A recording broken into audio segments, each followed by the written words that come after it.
Question, Master Samael, what do you want to express when you say the phrase, in order to eliminate the ego, it is necessary for the water to boil at 100 degrees? Samael Aun Weor. Well, what happens is that this matter about the elimination of egos is not a matter of intellectual coldness. Obviously, if the water does not boil at 100 degrees, one does not cook what one must cook. That is, one does not disintegrate what is necessary to disintegrate. Likewise, if we do not undergo serious emotional crises, one does not crystallize what one must crystallize, and one does not eliminate what is necessary to eliminate.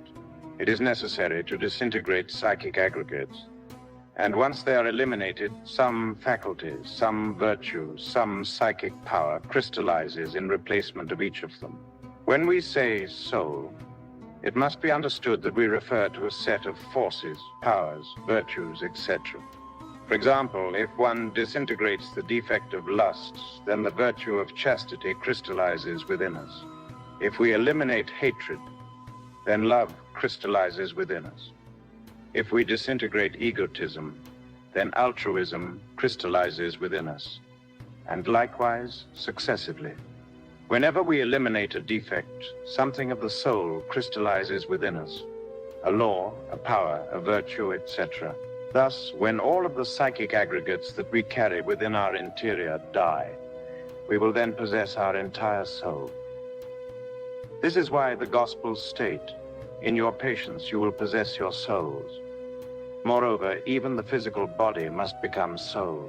For those who disintegrate the ego, the moment of becoming a mutant arrives, and with such a quality they can willingly be visible or invisible. One can pass through a wall without suffering any damage, because the body has been transformed into something elastic, ductile. One can also assume an age of 20 years or 100 years, because then the body no longer belongs to time. It has become soul.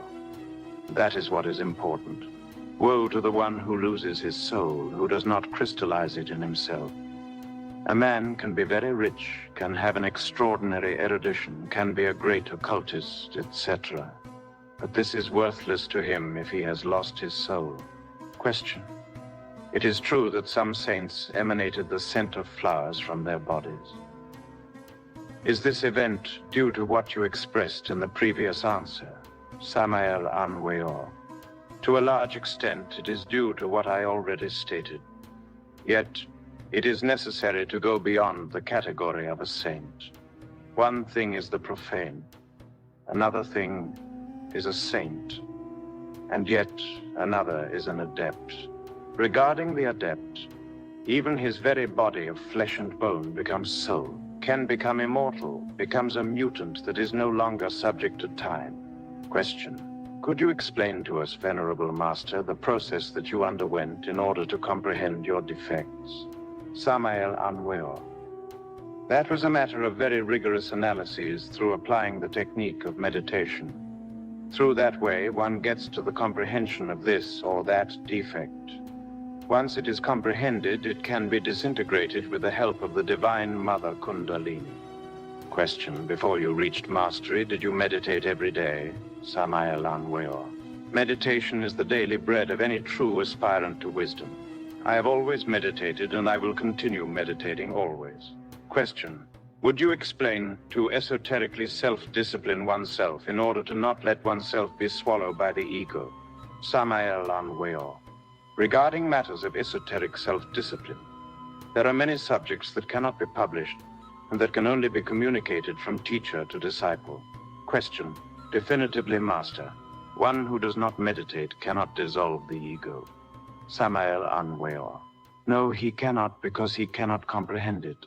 How could someone dissolve the ego if there is no comprehension of it? First of all, it is necessary to acquire cognizance of the ego on which one meditates so that one can soon dissolve it. Question. Since this is a fact, do you think the Gnostic student should meditate daily? Samael Aun Weor. Gnostics should practice meditation at least 4 or 6 hours daily, practicing in the morning, in the afternoon, and almost all night until dawn. This should become our habit during our entire life.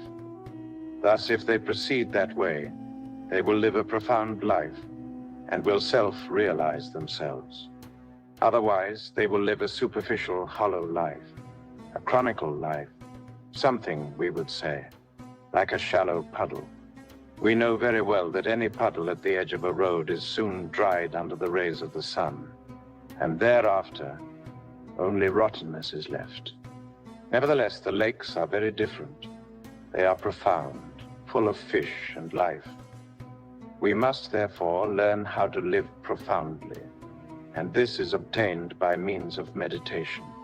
Question: Master Samael, we asked an instructor once how long meditation should last, and he answered, 10 minutes. What is your opinion regarding this answer? Samael Aun Weor, any meditation must last hours, 3, 4, 6 hours. Once in the illuminating void, there is no time. The aspirant's lack of profundity is what harms the younger brothers. Question: do you mean that seriousness does not exist in the aspirants, those who seek recognition, distinction, to gnosis? Samael Aun Weor. That is clear and manifest, since meditation must be deep, profound, prolonged. Question: then what is your opinion about the conduct of those who have hierarchical positions in any institution, including the Gnostic movement? Samael Aun Weor. When one does not work in the dissolution of the ego, one commits mistakes, and moreover, it is very natural that these will be committed daily. Thus, mistakes bring problems, and problems bring confusion. Nevertheless, if one works on oneself, everything will march better, because one will advance by eliminating psychological defects. Question: how can one who has eliminated the 50% of his defects be known? Samael Aun Weor. Good behavior shows it, because the tree is known by its fruits. As the fruits are, is the tree. Question: are the Gnostic students in danger of becoming Hasnamussen? Samael Aun Weor. An infamous harvest of Hasnamussen is going to appear, mainly in the South American territories of Venezuela and Colombia. This is simply because all of those little brethren have not dedicated themselves to the disintegration of their ego. They are very lazy, meaning they are lazy in that sense, because they only want initiations, degrees, powers, etc., and they do not worry about the disintegration of their ego. Therefore, the future that awaits those two countries is, indeed, an infamous harvest of Hasnamussen with double centers of gravity. This is what will occur, unless all of them dedicate themselves in a massive manner to the disintegration of their ego. Question: did the ancient Chinese have a technique in order to psychologically work in the dissolution of their ego? Samael Aun Weor. Indeed, the ancient millenarian China had an instrument that had 49 chords. Each one of the chords of that instrument was related to each one of the 49 subconscious levels of the mind, respectively. It is clear that when a certain artist made each chord to sound, the initiates entered into deep meditation in each one of the unconscious levels. Thus, this is how they discovered themselves intimately, and as a logical sequence, they transformed themselves. Question: what is the best technique in order to disintegrate defects during the practice of the Sahaja Maithuna? Samael Aun Weor. During the chemical copulation, the spouses must both ask for the disintegration of the same defect. It is a lack of charity and love for the husband to ask for the disintegration of this or that defect, while at the same moment his wife is asking in her own manner for the death of another defect. Indeed, the power of the androgyny is formed by the pair in the sexual trance, and that is the power that the divine mother Kundalini is going to use in order to incinerate this or that psychic aggregate. Therefore, if the electrical fire is directed by both spouses towards the same defect, then the disintegration does not delay. I repeat, both spouses must implore for the annihilation of the same defect. Question: can you tell us, Venerable Master, what or which defects in your present reincarnation were the most difficult to eliminate? Samael Aun Weor. Well, obviously, I consider that anger and lust were the radicals, and since they were reduced to dust, all the others were eliminated with cautious steps. and a strong hand.